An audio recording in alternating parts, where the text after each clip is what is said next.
प्रधानमंत्री नरेंद्र मोदी ने कल आकाशवाणी ते अपने मन की बात प्रोग्राम दी 95वीं कड़ी विच देशवासियों नाल वख-वख मुद्दों ते विचार सांझे कीते। प्रधानमंत्री मोदी ने पुलाड़ टैक्नोलॉजी अते नवाचार विच भारतीय नौजवानों के योगदान की भी शलाघा की अते कहा कि अज साडे देशवासी उन्हां चीज़ां नूं भी संभव बना रहे ने जिन्हां दी कदे कल्पना नहीं की जा सकती सी।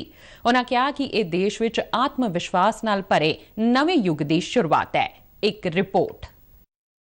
प्रधानमंत्री नरेंद्र मोदी ने कहा कि कुछ बीमारियां आज भी साडे लई वड्डी चुनौती बनियां हुईयां ने।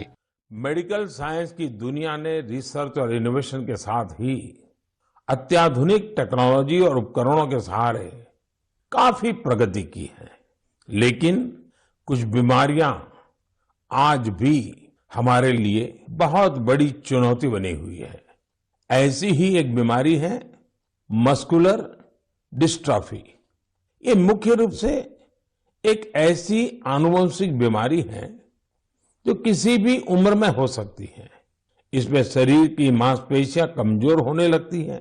रोगी के लिए रोजमर्रा के अपने छोटे छोटे कामकाज करना भी मुश्किल हो जाता है। ऐसे मरीजों के उपचार और देखभाल के लिए बड़े सेवाभाव की जरूरत होती है। हमारे यहाँ हिमाचल प्रदेश में सोलन में एक ऐसा सेंटर है जो मस्कुलर डिस्ट्रॉफी के मरीजों के लिए उम्मीद की नई किरण बना है। इस सेंटर का नाम है मानव मंदिर। इसे Indian association of muscular dystrophy द्वारा संचालित किया जा रहा है। मानव मंदिर अपने नाम के अनुरूप ही मानव सेवा की अद्भुत मिसाल है। यहाँ मरीजों के लिए ओपीडी 4 साल पहले शुरू हुई थी। मानव मंदिर में करीब 50 मरीजों के लिए बेड्स की सुविधा भी है। फिजियोथेरेपी, इलेक्ट्रोथेरेपी और हाइड्रोथेरेपी के साथ साथ योग प्राणायाम की मदद से भी यहाँ रोग का उपचार किया जाता है। प्रधानमंत्री नरेंद्र मोदी अनुसार ड्रोन के क्षेत्र में भी भारत तेजी नाल अगे वध रहा है। जब हम टेक्नोलॉजी से जुड़े इनोवेशंस की बात कर रहे हैं तो ड्रोन्स को कैसे भूल सकते हैं। ड्रोन के क्षेत्र में भी भारत तेजी से आगे बढ़ रहा है। कुछ दिनों पहले हमने देखा कि कैसे हिमाचल प्रदेश के किन्नौर में ड्रोन्स के जरिए सेव ट्रांसपोर्ट किए गए। किन्नौर हिमाचल का दूर सुदूर जिला है और वहां इस मौसम में भारी बर्फ रहा करती है। इतनी बर्फबारी में किन्नौर का हफ्तों तक राज्य के बाकी हिस्से से संपर्क बहुत मुश्किल हो जाता है। ऐसे में वहां से सेव का ट्रांसपोर्टेशन भी उतना ही कठिन होता है। अब ड्रोन टेक्नोलॉजी से हिमाचल के स्वादिष्ट किन्नौरी सेव लोगों तक और जल्दी पहुंचने लगेंगे। इससे हमारे किसान भाई बहनों का खर्च कम होगा, सेव समय पर मंडी पहुंच पाएगा, सेव की बर्बादी कम होगी।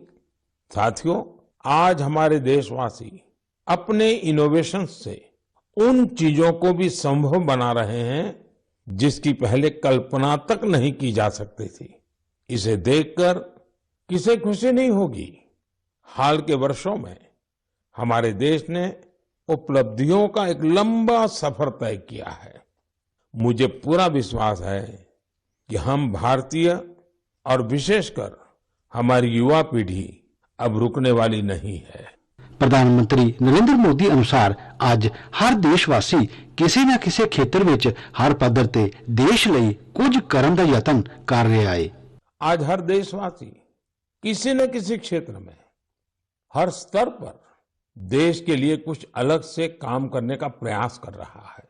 हमने देखा G20 जैसे अंतर्राष्ट्रीय प्रयोजन में हमारे एक बुनकर साथी ने अपनी जिम्मेदारी समझी, उसे निभाने के लिए आगे आए। इसी तरह कोई पर्यावरण के लिए प्रयास कर रहा है, कोई पानी के लिए काम कर रहा है। कितने ही लोग शिक्षा, चिकित्सा और साइंस टेक्नोलॉजी से लेकर संस्कृति परंपराओं तक असाधारण काम कर रहे हैं। ऐसा इसलिए क्योंकि आज हमारा हर नागरिक अपने कर्तव्य को समझ रहा है। जब ऐसी कर्तव्य भावना किसी राष्ट्र के नागरिकों में आ जाती है तो उसका स्वर्णिम भविष्य अपने आप तय हो जाता है और देश के ही स्वर्णिम भविष्य में हम सबका भी स्वर्णिम भविष्य है। प्रधानमंत्री नरेंद्र मोदी ने कहा कि पिछले 8 वरिਆਂ ਵਿੱਚ ਭਾਰਤ ਤੋਂ ਸੰਗੀਤ ਦੇ ਇੰਸਟਰੂਮੈਂਟਸ ਦੀ ਬਰਾਮਦ 8.5 ਗੁਣਾ ਵੱਧ ਗਈ ਹੈ। बीते 8 वर्षों में भारत से म्यूजिकल इंस्ट्रूमेंट्स का एक्सपोर्ट 3.5 गुना बढ़ गया है। इलेक्ट्रिकल म्यूजिकल इंस्ट्रूमेंट्स की बात करें तो इनका एक्सपोर्ट 60 गुना बढ़ा है। इससे पता चलता है कि भारतीय संस्कृति और संगीत का क्रेज दुनिया भर में बढ़ रहा है। इंडियन म्यूजिकल इंस्ट्रूमेंट्स के सबसे बड़े खरीदार यूएसए, जर्मनी, फ्रांस, जापान और यूके जैसे विकसित देश हैं। हम सभी के लिए सौभाग्य की बात है कि हमारे देश में म्यूजिक, डांस और आर्ट की इतनी समृद्ध विरासत है।